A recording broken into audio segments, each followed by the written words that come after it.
Yo, hello guys and welcome back again to a brand new video.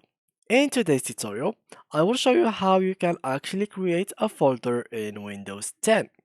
So as you can see here guys, I have multiple folders with games in it, for example, with stuff in them. So as you can see here, I have multiple stuff.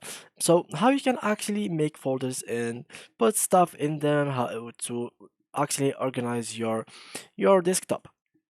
So basically, this tutorial we will use Windows 10, guys. So in order to check if you are using Windows 10, let's go, for example, to your desktop. So let me just open this. Let me just go to this PC, and from here, guys, I will click on Properties, and here you can see I have Windows 10. So now, basically, what I'm going to do is, after you know that you have Windows 10, what I need you to do, guys, is right click on the desktop, view, or new, and from here, guys, you will find this folder. You can actually insert multiple new things like folder, shortcut, Microsoft Access, Microsoft Word, Access, PowerPoint, Publisher, WinRAR, text, and so go on the list. So it depends on the application that you have on your PC, but for us we will stick with folder. So we just have here to click on folder, and all we have to do now is just name this folder with anything we have in our mind, for example, tutorial.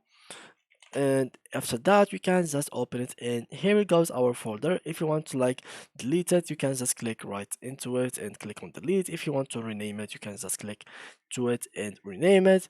If you want to copy it, you can click as well here, cut it here. If you want to go to properties and change its color or something like that, or even the how it looks like, you can just go, I think, somewhere in here and advanced settings, etc., and you can just keep changing everything in it. So as you can see here, you can change their optimize this folder to generate informations, documents, picture, music, video.